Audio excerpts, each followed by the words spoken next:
Hello tout le monde, j'espère que vous allez bien. Aujourd'hui, je vous retrouve dans une nouvelle vidéo dans laquelle on va tester les nouveautés maquillage que je vous ai présentées dans une des dernières vidéos. Je crois que c'était il y a 2-3 semaines parce que du coup, j'avais pas pu vous faire de vidéo quand j'étais malade. Il y a pas mal de choses à tester. Ce sont uniquement, je suis en train de regarder, mais des produits petit prix que j'avais achetés sur Boozy Shop. On va commencer. Tout d'abord, j'ai trouvé cette base, c'est la base où ils ont appelé ça un peu comme si on faisait du chantier sur le visage, mais bon, c'est la base Snow Flawless de chez W7. Voilà, et un mastic, ils ont appelé ça. Ça lutte contre l'humidité, ça hydrate la peau et ça la prépare. Et en fait, c'est un peu comme la base Tatcha ou la ELF qui est censée flouter les pores. Et ça fait 18 grammes, donc il y en a vraiment beaucoup, je ne l'ai jamais testé. La base ELF, je l'ai testée, vous avez vu que je l'avais pas aimé. Ça se présente comme ceci. Je vais la prendre avec les doigts. J'ai les mains propres, hein, pas d'inquiétude. Je vais prendre un petit miroir et je vais la mettre donc où j'ai les pores dilatés. Donc moi, j'en ai trop mis, je pense. Donc moi, oui, je suis en train de dire, c'est sur le nez, on va dire, et ici, en fait. Oh, j'en ai trop mis. Bon, on va l'étaler un peu plus que prévu. Sinon, au niveau de l'odeur, ça sent très bon. Ça sent un peu la crème Nivea, je dirais. Mais ça fait blanc. Je sais pas si vous allez voir. Je pense que vous voyez. Non, j'en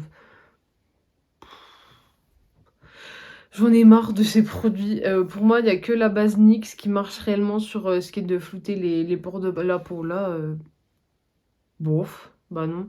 Ça fait gras en plus, j'aime pas. Donc ça, c'était la première base que je voulais tester uniquement sur mes pores. Ça a l'air d'être un flop, j'en aurai encore une autre à tester, mais plus tard, parce que je vous ai dit, j'ai beaucoup de produits nouveaux à tester. Là, autre produit, c'est donc ça c'était le dupe du ELF slash Tatcha. Là c'est le Bright Light Face Glow de chez Révolution. J'ai pris la teinte Medium Light. C'est un illuminateur pour le visage, il fait 23 ml. Et en fait c'est un dupe du produit Charlotte Tilbury. Je vais en mettre pas beaucoup parce que moi j'aime pas trop ce qui est lumineux. Donc oh, on va pas en mettre plus que ça, hein, parce que Medium Light, je voyais pas ça si foncé. Parce que le ELF a fait un dupe aussi. Et le produit ELF, le Medium Light, il est pas si foncé que ça. Mais là, il est vraiment très orange. Oh là là. Je vais prendre une éponge pour estomper ça. Bon, en estompant, ça a l'air d'aller. Ça fait pas très lumineux. Par contre, peut-être que j'en ai pas mis assez. Mais en fait, ce qui est lumineux, c'est là où j'ai mis la base W7 qui est finalement très grasse. Là, non, c'est pas un dupe. Moi, j'ai offert le produit ELF à ma soeur. Ça fait vraiment, là, bof. Hein. Autre produit dupe, il s'agit d'un petit produit comme ça, d'une nouveauté W7, c'est le Illumined. Contour des yeux illuminant. C'est un produit pêche, donc soit c'est un dupe un peu du MAC ou du NARS, soit ils ont voulu faire comme Huda Beauty, le color correcting, je crois, en teinte pêche. Elle a fait plusieurs teintes, mais du coup ils l'ont sorti en pot. Pareil, j'ai jamais testé. C'est un pêche bien foncé quand même, mais c'était la seule couleur. Je vais prendre mon petit pinceau que j'avais eu sur Yes Style. Ça a l'air super foncé. Je vais pas en mettre beaucoup. Au niveau du grammage, je sais plus si je l'ai dit, ça fait 3,8 grammes. Ça a l'air d'être pas mal. Parce que moi, j'ai les cernes qui sont bleutées. Et ça a l'air d'être pas mal du tout. Alors là, très bien. On voit plus du tout. Ça fait un peu pêche, mais après, je vais venir mettre du concealer, de l'anti-cerne. Donc, on verra plus trop cette teinte pêche, mais... sur le bleu, en tout cas, ça a super bien marché. Je pense que vous allez voir la différence entre avant et après. Il n'en faut vraiment pas beaucoup. Ça a l'air d'être un très bon produit. Après, est-ce que ça fait illuminant, comme ils disent? Bon. Ça, pour le côté illuminateur, je suis pas trop d'accord. Mais en tout cas, ça cache bien les cernes. Comme on parle de cernes, je vais venir tester un nouvel anti-cerne petit prix. Il n'est pas nouveau, je crois qu'il est sorti il y a quelques temps, mais je ne l'ai jamais testé. C'est le True Skin de chez Catrice. Apparemment, c'est une haute couvrance. Il y a de l'acide hyaluronique dedans. Il est waterproof et il fait hydratant pendant 18 heures. Il fait 4,5 ml et j'ai pris la teinte 0,05 dans les chauds Warm Macadamia.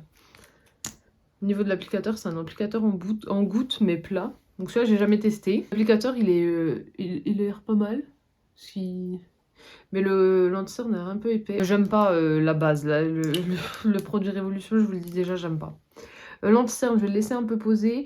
J'ai pas de produit... Enfin, pour cette vidéo, j'ai pas de produit pour les sourcils. J'aurai un produit à tester pour les sourcils plus tard. Je vais juste venir faire mes sourcils avec le produit Shiglam comme d'habitude. Voilà pour les sourcils, j'ai fait comme d'habitude. Donc on va venir estomper l'anti-cerne. Au niveau de la couleur, finalement, ça a l'air d'aller. C'est pas trop clair. Ça a l'air d'être pas mal. Comme je vous l'avais dit dans la vidéo, j'avais vu que c'était la même couleur que le Conceal and Define de Make Up Revolution. Donc j'avais peur, mais finalement, c'est très bien. Au niveau de la couvrance, je pense que c'est une couvrance moyenne. Je dirais pas forte, mais moyenne. Moyenne qui doit pouvoir sûrement se travailler. Mais je vais pas en remettre parce que j'ai déjà pas mal de produits sur le teint. Hydratant, on voit que sous l'œil, c'est hydraté. Après, là j'avais une imperfection, on la voit toujours. Il a l'air pas mal, mais ça sera pas mon préféré. Je pense que le Make Up Revolution est mieux. On verra. Toujours dans les petits prix, j'ai trouvé ce produit. Il est sorti pareil il y a déjà quelques semaines, mais c'est en été, je crois. C'est le Baby Goat Bronze de chez Essence. C'est un stick contouring ou bronzer. Moi, j'ai pris la teinte Mocha Me Crazy, parce que c'est écrit sur l'étiquette. C'est vegan, la marque Essence est cruelty free. Et il fait 5,5 grammes. J'ai pris cette teinte, parce que je voulais plutôt un contouring plutôt qu'un bronzer. Je vais le mettre en... Oula. On va pas embêter énormément parce que ça a l'air quand même bien pigmenté. Bon, voilà, c'est tout ce qu'on va mettre. Et puis je vais venir estomper avec toujours mon éponge, puisque moi c'est ce que je préfère. Ça a l'air de bien s'estomper. Je pense que c'est pas super pigmenté, donc on peut en remettre. Peut-être en estompant au pinceau, c'est peut-être plus pigmenté, mais là l'éponge elle boit aussi un peu le produit. Mais c'est pas mal. Bon, je pensais que, enfin dans le tube ça a l'air un peu froid quand même, un sous-ton froid, mais finalement non, c'est que le sous-ton chou qui en ressort. Peut-être inspiré un peu des produits Fenty ou Rare Beauty, peut-être inspiration des sticks Rare Beauty, mais là c'est pas mal. C'est satiné, ça fait pas un effet mat. Bon, ça un produit crème. Non, c'est pas trop mal comme produit. Je suis pas fan de mon teint, hein. Je trouve que ce produit, ça fait quand même très orange, hein. Medium light. L'autre, en fait, avait l'air super clair sur internet, mais là... Bref, on verra. En blush, pendant que je l'ai, je vais prendre le Natasha Denona. J'ai une nouvelle poudre à vous présenter, c'est une nouveauté, il s'agit de la Pink Blur de chez W7. C'est une poudre libre pour le visage et ça s'inspire de la poudre Huda, donc la Cherry Blossom. Elle est vegan, c'est cruelty free, elle est fabriquée en Chine et il y a 20 grammes de produit, ce qui est énorme. Et c'est une poudre, pareil, j'ai jamais testé. On a ça. On a le petit autocollant que moi j'aime pas. On va venir faire avec la houppette sous les yeux. Le côté rose c'est censé illuminer en fait. Bon. J'avais déjà eu une poudre W7 que j'avais pas trop aimée. Je trouve pas que le côté rose ça ait fait quelque chose... ça m'a toute sali la poudre. Je trouve pas que ça ait fait spécialement un effet illuminateur, un peu comme la poudre Huda, ça illumine pas le dessous d'œil. Au niveau de la poudre, après elle fait douce sur la peau, mais bon c'est pas fou, et ça floute pas beaucoup les pores. Bon après c'est pas forcément ce qu'elle promet, mais c'est pas... non. C'est pas trop une réussite cette poudre. Pas fan de la poudre, à voir sur la durée, mais c'est pas un gros top pour le moment. Toujours chez W7 puisqu'ils ont sorti pas mal de nouveautés. Donc j'ai pris la palette Influence. Palette de pigments pressés. Il y a 18 grammes. Oh, j'en ai plein sous le mousse de la poudre. Et c'est une palette qui est vegan, cruelty free toujours. Et elle reprend en fait... je l'ai déjà utilisée, donc voilà l'état. Elle reprend en fait c'est un dupe de la palette Empower de chez Huda qu'elle avait sorti l'an dernier. Parce que comme je vous ai déjà expliqué, chaque année W7 fait les dupes des Huda. Là on avait un fard marbré. que j'ai mélangé puisque j'aimais pas trop l'aspect. Je l'ai déjà testé, j'ai mon avis dessus, mais je vais pas vous dire ce que j'en pense pour le moment. On va faire un petit maquillage. J'ai testé quasi toutes les couleurs, hein, donc je sais à quoi m'attendre. Je vais prendre la teinte pêche qui est juste ici. C'est la teinte Beautiful et on va commencer. Au niveau des yeux, bah voilà, j'ai juste l'anti-cerne Catrice. J'ai trempé qu'une fois mon pinceau, ça fait les deux yeux, donc c'est pas mal pigmenté. Je vais venir prendre la teinte Proud, donc qui est juste ici. Toujours avec le même pinceau. Quand je fais un petit look comme ça, moi je m'embête pas et je vais venir foncer coin externe et bah, le fard de transition. Donc vous voyez, c'est bien pigmenté à chaque fois. Ça pour ça, pas de problème. C'est après que les problèmes vont venir. Et je vais venir prendre la teinte Empower, qui est juste ici, pour de nouveau foncer. Et là, je vais prendre un pinceau quand même un petit peu plus petit. Voilà pour ça. Et ensuite, je vais venir... Je ne testerai pas parce que je vous ai pas dit, comme dans la palette Huda, il y a les deux fards crème. On a les deux dorés, on a le fard marbré comme dans la Huda. On a des irisés pareil. Et on a les deux fards crème, donc un noir et un marron. J'ai testé le marron.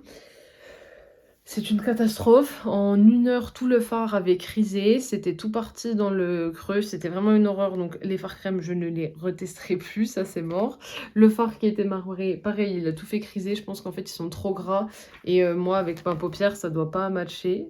Et au niveau des autres fards, ça va. Les mats sont bien pigmentés. Mais le marbré d'ici, c'est pas la peine. Ça fait criser. Et les deux fards crème, c'est vraiment une horreur. Ça se travaille très très mal.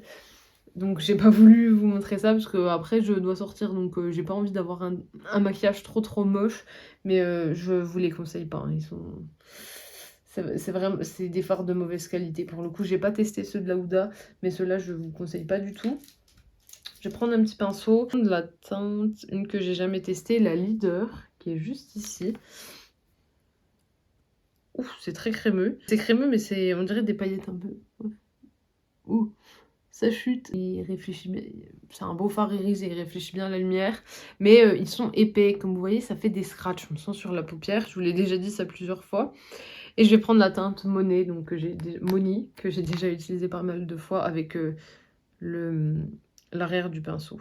Ce sont des très beaux fards, mais ils sont quand même très foncés. Et pour le coin interne, il n'y a pas vraiment de couleur de coin interne. Je vais prendre la teinte Stardom, mais elle est quand même relativement foncée, mais comme on n'a que ça, ben, on va faire avec ça. Il manque peut-être un peu d'un fard. On va mettre le Ambitious. Il est un peu bizarre ce fard. J'aime pas du tout. On va rester comme ça, le fard Ambitious. Je m'y attendais pas, mais bon. Que pensez-vous de ce look ? Moi, je vous avoue que c'est pas une palette de dingue. Voilà, là on a fait le look, mais je reviendrai dessus à la fin pour mon avis. Mais bon, je pense que vous avez déjà une petite idée de mon avis global sur cette palette, ce dupe de W7. Il nous reste 2 produits à tester, un pour les yeux et un pour la bouche. Donc j'ai pas de mascara, je vais venir recourber mes cils, mettre mon mascara, le Huda, le One Coat Wow. En attendant qu'il sèche, pour venir tester l'autre produit, je vais tester le crayon, le Restricted de chez W7. C'est un dupe d'un Huda Beauty, il faut que je retrouve la couleur, mais c'est vraiment la même couleur, peut-être terracotta la couleur, mais c'est exactement la même que un de ces crayons. Donc ils se taillent, ils se twistent pas, mais ils sont vraiment très bien. C'est des crayons qui sont mat. Parce qu'avec le look c'est bien, je crois pas trop. Mais je voulais vraiment vous le présenter dans cette vidéo dupe et petit prix. Bon, il est pas super bien mis parce qu'en fait j'ai les lèvres qui sont très sèches. Donc ça a un peu du mal à glisser. J'aurais peut-être dû hydrater mes lèvres auparavant. Alors avec le look, j'aime pas du tout. Mais sinon c'est vraiment la même couleur qu'un des crayons d'âge. J'essaierai de vous retrouver la référence. Au niveau du crayon, moi je le trouve bien, mais voilà, pensez peut-être à hydrater vos lèvres auparavant. Et avec ce look j'aime pas, donc j'irai démaquiller mes lèvres après la vidéo. Mais sinon c'est vraiment un très beau crayon, mais pas avec ce look, je trouve pas que ça aille bien ensemble. Et puis finalement j'ai encore un produit à tester. Il s'agit du Lash Coat de chez W7. C'est le dupe du produit mascara... Enfin, top coat de mascara pour les rendre waterproof de chez Huda Beauty. C'est le même packaging. Donc couche de finition hydrofuge pour le mascara. Ça va rendre normalement le mascara waterproof. Le One Coat Wow ne l'est pas. Donc on va pouvoir tester ça. Toujours vegan, toujours cruelty free. Il fait 4,5 ml. Au niveau de la brosse, on est sur une toute petite brosse comme ceci.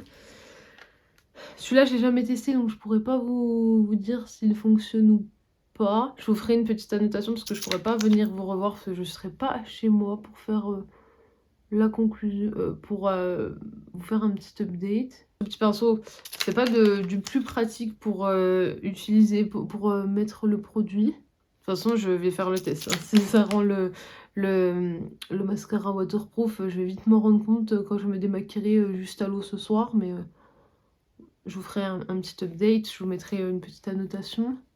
Celui-là, j'ai mis mon petit doute. Enfin bref, là j'ai testé tous les produits, donc on va pouvoir récapituler ça ensemble. Le premier produit testé, c'était la base Snow Flawless de chez W7, comme ceci. Est-ce qu'avec une fois poudre et tout, c'est... Non.